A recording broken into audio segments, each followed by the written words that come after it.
Yo, what's up? This is the truth behind the beef between Cassidy and your boy T.I. or T.I.P. Tip, whatever way you want to call it. But Cassidy came out and was supposed to be the biggest superstar to come out since DMX. They had Cassidy gonna be the newest sensation to blow the door wide open. He had a little buzz, then his second CD, I'm a Hustler, was coming out, and then the door got closed on him. He had the case. He's locked up. And while he's locked up over this case, and it was an emergence of the South really coming in hardcore and taking over while he was gone. And you had the Jeezys, the T.I.s, the Young Jocks. You know, all of these guys started to be the new face of what rap was gonna be. And people were like, how did this happen? You know, like, where did this even come from? Because it wasn't making sense to them. Like, this is the new ball game now. So when Cassidy came out, the avenue for him, and he watching how people was taking the majority of his ideas and stuff that he had done on his second CD that he didn't get to really promote that well because he went to jail. And all the ideas and everything off that album was pretty much scratched. From Young Jock,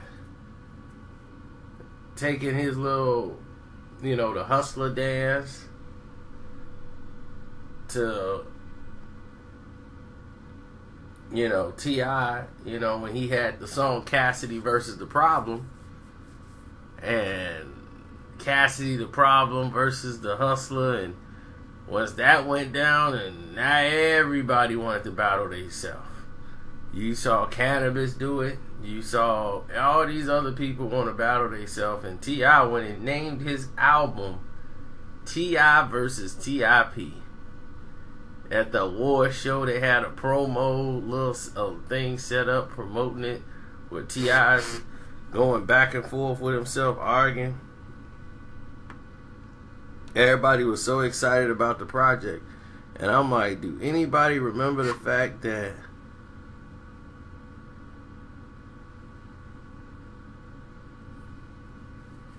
I'm reading a message, I'm sorry about that, but does anybody remember the fact that Cassidy did this first and much better? But they were like, no, you missing the point though. Because I'm like, you missing the whole point. The point is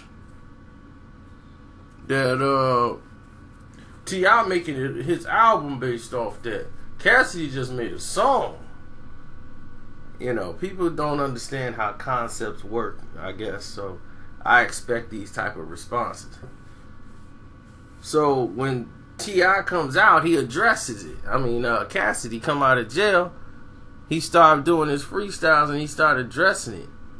Like, look, man, dudes is still, you know, stealing from me and doing all this. And T.I. was like, look, I don't even know, homeboy, man. I ain't even hear that song. That stuff ain't even make my airplay. So T.I. acting like he never even heard of Cassidy's song, Cassidy the Hustler versus the Problem. That this was an idea he thought of like years ago, and he wanted to do it because he was like, man, it's always T.I. and it's Tip, T.I. versus Tip since like his first album.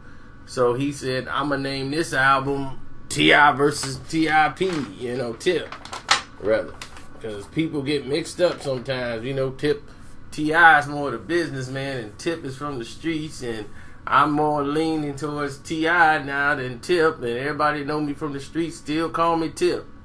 So he thought this is just a microcosm of it. So Cassidy wasn't on his lane. Some people say T.I. dissed him on the next album. Nothing really connects to Cassidy. I didn't ever hear anything like really that jumped out at Cassidy to make me even put that in this video. He never addressed it, except for when they were in they did a show in Philly, and he wanted to go meet with Cassidy. Like, where he's supposed to be the king of Philly, where's he at? So he wasn't there. So T.I. was like, well, where is he? I keep hearing, I don't hear this guy. He keep falling off the radar. So basically, T.I. was waiting for Cassidy to get back on. Like, everybody waiting to see this guy get back on, and his album flopped. So the beef never really went anywhere. And then while he was basically out the game, Swiss had gave up on him and everything else, Meek Mill started dissing Cassidy, and they had their little thing, and then T.I. put a message on there in the middle of it, like, man, tell these haters to catch up. And telling him, calling, Cassidy a sucker. So, it was, everybody was getting it at that time. Cassidy was just lyrically lacing everything in sight, dissing Meek Mill and T.I., MMG, everybody who wanted to be down with what was going on. So that was a fun little thing that could have went somewhere, but T.I. wasn't going to address it because it wasn't going nowhere. Meaning, like, where was this going? You weren't going to get nothing out of it because Cassidy was done. Like, there was nothing more for Cassidy to do. He had to come back and get hot in order for Tip to say something to him. And that just wasn't finna happen. I would have loved to seen this play out at a bigger scale, but you know how when something's done, it's done. This was it. It was just through. And it didn't really escalate to anything, but he had a point. People were stealing from him, stealing his concepts, stealing his flows, all this stuff while he was gone. And he figured he wasn't going to use it.